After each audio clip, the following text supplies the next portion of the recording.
Welcome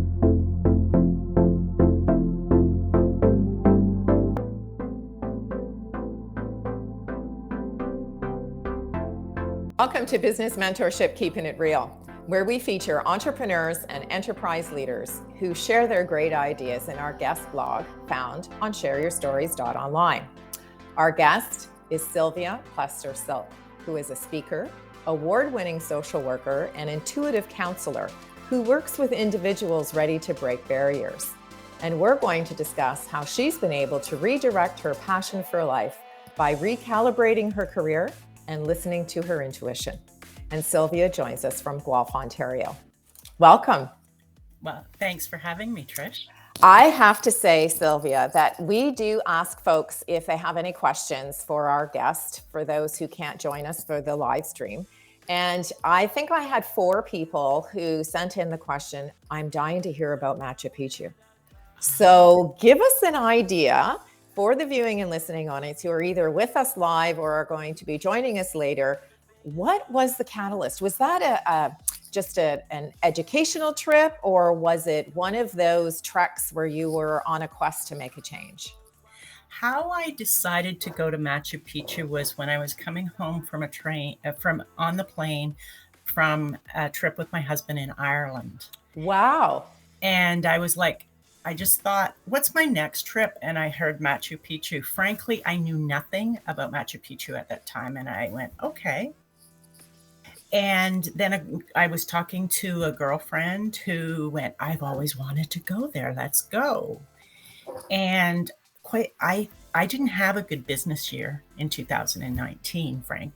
And so I was like, I don't know how I'm paying for this, but it's going to happen. All right. I just said, if you don't come, I'm going without you. And I was like, the FOMO just like reared its head, right? Yeah, and I was like, no, I'm coming. And so I just started to take baby steps about it. I looked up about it. I found more information about Machu Picchu. We got together, we'd sit beside each other with our 2 laptops doing research on where could we go and what could we do and which trek would you take and why would you take that trek. And quite frankly, I lied a lot to myself. When I went into my mind, I lied because I said, we'll have lots of breaks. It won't be that strenuous. They can't make it that difficult, right? So at that point, I was 55, 56 years old, unathletic. I did start training in January and went in September. But, oh my goodness, I was not prepared for how difficult it was to go down a mountain. Really? Yes. I must admit, I'm with you there. I'm kind of thinking it would be much more difficult to go up the mountain rather than down the mountain. No, we're like, we walk up. It's harder on the legs and the body to go down, especially in uneven and irregular terrain, right? Right. So what was the experience? So you are, you've taken this leap of faith, you manifested this trip, you decided that you're there. I'm sure it was a grueling experience because, our mind never really gives us the true picture of what we're going to experience. So here you are, you're there, and now you're looking around going, oh my goodness, what have I done? Yeah. So I guess my first hint was the night before we went, we had to go to the company and pay our final deposits. And I met everybody. And as I looked around the room, I'm like, out of this group of 12, there's only 4 people over 30. Oh, wow. I'm in trouble. That was your first clue. And so we got up, and I think we had to get up at like 4:00 in the morning. And there's a photo of us, the 2 of my friend and I, that morning, and we look like we're about as excited as we're going to a funeral. Like we look horrible, right? Reality set in. It's like, oh, what are we doing to ourselves? And so off we went, and we started out with I think it was a 4-hour bus ride, which quite frankly, we slept through a lot of that. And then we were hiking. And so the first night it was minus 10 degrees. Wow. But we were in these wonderful domes and you could see the stars, and it was like you could almost touch the stars. It was so incredibly beautiful.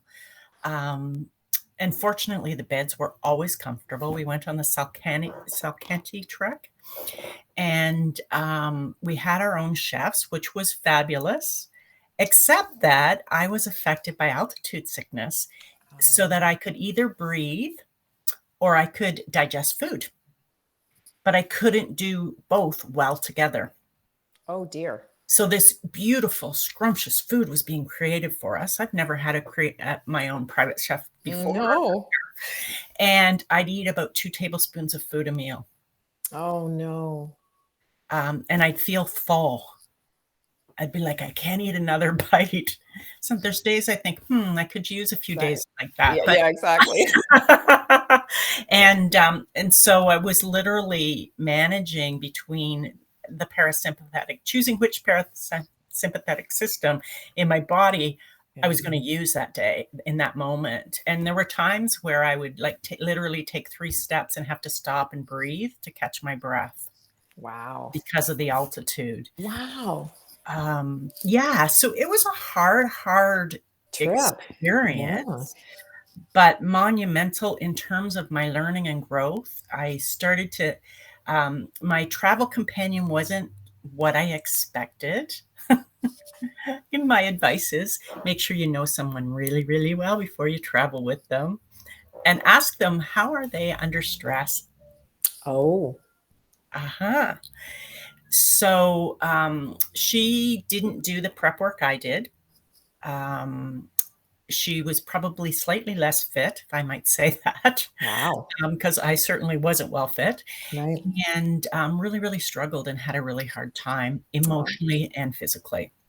And the gift that came out of that for me was I was struggling because she was struggling, but I'm like, I can't just sit with her and be at her pace. She's got to be at her pace. I've got to be at my pace. Right. And then my guides, and I'm talking spiritual guides here, said, you're not responsible for anybody else. Right. And I knew that in my mind as a social worker from being in the field for 30 years at that point. Right. But I got it at a soul level. And it gave me such freedom in my life. Isn't that amazing? And so that was what allowed me to come back to social work. And therapy was not feeling that pressure because I'm an empath. So it's very easy for me to pick up other people's emotions and wear them and take responsibility that's not mine. Now I teach people how to not do that because I figured it out, which is fabulous. Yeah, for sure. But yeah, so my guides were like, they were sitting here having a conversation with me, and they were demanding, like I had to go back to social work. And I honestly went fighting. Wow. And, but it was like every day for 2 weeks after I returned, I got a message. And it might be something like a synchronicity, like I would talk to one person and they would use a turn of phrase. And I would talk to another person that same day and they'd use the exact same turn of phrase. And it'd be like, oh. So you were actually then recalibrating your business as a result of having an experience that gave you some intuition about what your purpose really was for the future. Absolutely. So how did you recalibrate? Because that's a difficult thing to do. So for the folks who are interviewing and listening audience who are entrepreneurs, and lots of times we make little tweaks to our business model based on our customers. But you're making a tweak to your business model based on your intuition. So how did that work? How did you make that adjustment? It was actually very easy and very smooth because it was so meant to be. Oh, good for you. Right. And so how I would answer that question, Trish, is go where the inspiration lies. So if you're inspired or excited or curious from more of an emotional place than a mind place, I think we spend way too much time in our head figuring out what are the right answers. And I always wanted to know why and the hows. The years I wasted on how are like, oh gosh, I don't care how anymore. I just take one step. And then once I've accomplished that one step, I take another step. Right. And I'm in the midst of doing that again. I'm going to retire in a year or two up to my cottage up in the northern Bruce. And so I've decided, just because of breadcrumbs that I picked up along the way, where I went, oh, and again, being guided, I'm starting to offer services. My next spiritual development group is going to be in Ryerson in May and June. Wow. And there's moments where I'm like, oh, and I'm caught up in fear. And it's just like, that's mind, just relax. And I'm Right. shown the next step. And sometimes it's the smallest little niggling thought that we could just ignore. Right. That That we need throws you to off. follow, Yeah. right? So, if you were going to give anyone some advice, so, we all face barriers in life, and you've already mentioned, and you've given us a little bit to allude to the fact that sometimes we make mountains out of molehills, as my Nana would have said, right? Yes. You get something gets into your mind, and then before you know it, you're hyperventilating because you got yourself all excited. So, if you come up against an obstacle and you need to break a barrier, what Mhm. are one of the tools that you would be able to share with us that helps folks say calm the mind, calm the body, and give yourself that little pause, hit the pause button. How do we hit the pause button when emotionally everything's running at Mach 2 with our hair on fire? So what happens is our mind makes up a lot of mind-made emotions. So if we know we're pre-programmed to have more negative thoughts than positive thoughts, so it's not going to say, "Hey, beautiful, you're doing a great job." It's going to go, "Oh, have you thought of this, this, and this?" So when you get into that kind of mind thing, just go, "This is my mind." Come into your body and ask, "How are you really feeling about it? What is the real emotion?" And then act out of that emotion. So That's if really great advice because, to even pinpoint the emotion sometimes is a challenge because there's more than one emotion that's taking over, but there's obviously one that's in the lead. right. And so let's say that you go in and it feels like fear. So I honestly believe all we really need to do is just experience our emotions, just feel them and they dissipate. That's what life has taught me. And that's a lot of the work I do with my clients, is just helping them learn their emotions and learn to sit with emotion and just feel it so it can go. But if it's fear, maybe out of fear, you need some reassurance. So pick up the phone and talk to somebody that is supportive of you and that's going to have your back. That's a really great point because, one of the things that we often hear from entrepreneurs, especially, is that it's very lonely. Mhm.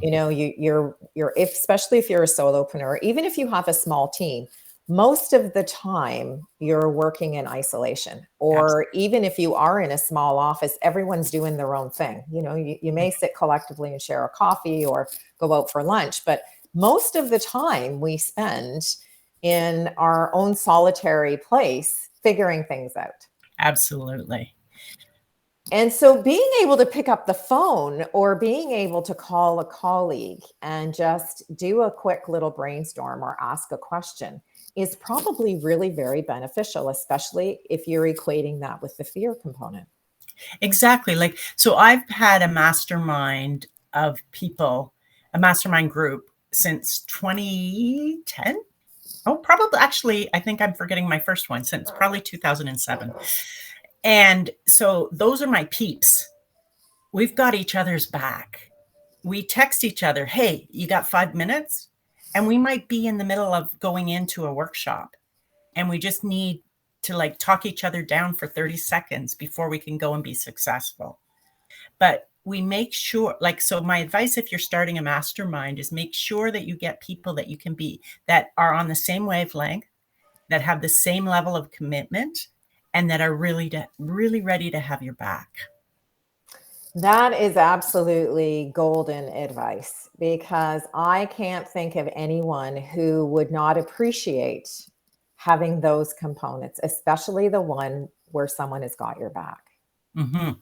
Because there's nothing more important than being able to do the brain dump and have somebody say, You know what? That was really great. You got all that off your mind. Now let's solve the problem. Let's move to the next phase, right? Exactly. Which is really very beneficial, especially if you're in an entrepreneurial setting where, I always say the big corporations, the Fortune 500 companies, it takes a long time to turn that ship around. Right. One of the benefits when you're in a small to medium-sized business is you can affect change very quickly. But it also means that you have to be able to act and make a decision, feel confident in that decision, and then move forward.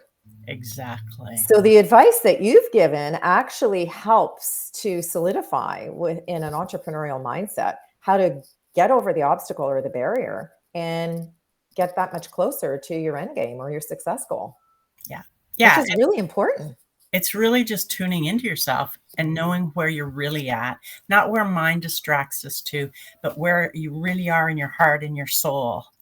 Right. And then taking one action step. Right. And sometimes it's a baby step, but we talk about if you take one step forward, your guides take 10 for you towards you, right? Right. Right. So you're not alone in it. And we think we're alone. Right. That's a really good point. Yeah, they're conspiring for us. And sometimes we get in our own way, right? I don't know how many times I've had a conversation with somebody and, they have this really awesome idea. And by the end of the conversation, they've talked themselves out of actioning that particular thing because they thought of all the reasons why it won't work or why it's going to be difficult or why there may be an obstacle that they won't know how to, overcome. And so the great idea goes to the wayside because it's no longer in the forefront of their mind. And having somebody that you can sort of sit with and go, hey, you know what, that really is a great idea. Let's figure it out. Yeah. Can be really beneficial. Absolutely. Yeah. And you got to go where the energy is. Go where the energy and the excitement is. That is so true. So now you've given us a little tidbit. You've told us that in the next few years, you are thinking of retiring. Mm-hmm. Now, does that mean, close up shop, take your shingle down, you're done? Or does that mean just recalibrating your business model again so that maybe you're not working 5 days a week, maybe you're working 2 or 3 days a week? What does that look like for you? Well, I'll tell you when I get there. I will. So I'm already down to 3.5 days I work. Okay. I'm having far too much fun to stop. See, this was what my intuition was telling me, that I don't see Sylvia sort of pulling the shingle down and saying, yeah, no, I'm done. I'm going to bake cookies and I'm going to sit by the dock and, fish all day. Mm-hmm. So that's it. That's a really another interesting point because, having the end game or your exit strategy in your business is just as important as the growth strategy. Absolutely. And I think we get overwhelmed going growth strategy. And sometimes, like I remember shortly after I came back from Machu Picchu, I wasn't doing that well in my consulting business and I was working really, really, really hard. Mm-hmm. And my guide said, stop it. Stop working so hard. If you don't feel like working, don't work. When you work this hard, you constrict the energy and it can't flow and you can't get the results you're doing. And so literally since then, there are days when I'm like, I don't have my blog in me today. I'm not sending out the newsletter. That'll have to go to tomorrow. Good for you. And I'm in business success. I'm doing very well. Good for you. And I think it's like, stop striving, go for that inspiration, really listen to that intuition and those little nudges that excite you. Because I think that's the key, right? Is recognizing those little messages or synchronicities that we get throughout the day, the week, the month, that give us the confidence to not only be able to recalibrate our business model, but to really push the envelope for our own personal and professional success. Yeah, because sometimes it's just literally moving it this far. 5 degrees, right? Yeah. And other times it feels like the giant leap off the top of a mountain. Yeah, exactly. Right? But get your supports, hang on, and go for the ride. That's a really wonderful advice. Sylvia, one of the things that we do in the guest blog is we ask folks to share 3 words of advice. And your 3 words are, and you've alluded to them quite often in our conversation, is listen to your intuition. Mm-hmm. What I'm going to ask you is, how does someone who does not see the signs and signals that may be there, how do they tap into their intuition? What is something that they can do that will help them realize that, trust? Some people say trust your gut instinct, but Mhm. how do they trust or listen to their intuition? I would say think back to a time when something worked out really well for you. What were the little niggling things? And you're going to see it, you're going to feel it, you're going to sense it, depending on who you are. And they're all equal. I used to put them in order and think if you heard or saw, that was like way up here. And because I just heard the odd thing, I wasn't intuitive. That's wrong. And so just listen for those. It'll be something silly, like for me, sunshine is shining out, and I'll hear this little take an umbrella, and I'll ignore it and get wet. And so I'd hear it as the slightest little whisper that sounded like it came from inside my head, but a different place than my mind. So it's just starting to notice. Notice if you start seeing repetitive numbers. That's often spirit speaking to you. Wow. So That's if you're really looking cool at your odometer and all of a sudden it's like 1113355, notice that. Notice like when you pick up your cell phone, you'll start to just notice. So just be open to the possibility that you're intuitive. and be mindful, I guess, of some of the things that keep happening over and over again, and start to take notice of those things. Absolutely. And That's trust really, it. yes, It's that's okay really to great trust advice. Yeah. what doesn't come from your mind. In fact, it's important to trust what doesn't come from your mind. Yeah, that's so true. That's so true. Well, Sylvia, I absolutely love that you've taken us down the mountain with you to a place to recalibrate your business, to giving us some great insight into the facts that, change is inevitable. Mhm. Change is actually a good thing, presents us with a lot of really wonderful opportunities. And if we follow our intuition, things will just become that much easier, and we'll be able to get to that end game without so much struggle. Absolutely. And I think that's really valuable information for everyone. And I really thank you very much for sharing that with us today, because I was expecting a totally different conversation from Machu Picchu. So I absolutely love that you took us on a journey down the mountain, and now you've taken us to a place where if we trust our intuition, the doors will open and things will become that much better and easier for us. And I thank you for that. Thanks very much, I'd like Trish. to thank you for joining us today and tuning into this edition of Keeping It Real, where we introduced you to the person behind the logo. If you'd like to connect with our guest, you will find Sylvia's contact information in the description portion below. I'm Trish Tonai, founder and host for the series. And if you're interested in sharing your business story, visit our website at shareyourstories.online. Thanks again, and we look forward to meeting you next time when we share another great idea.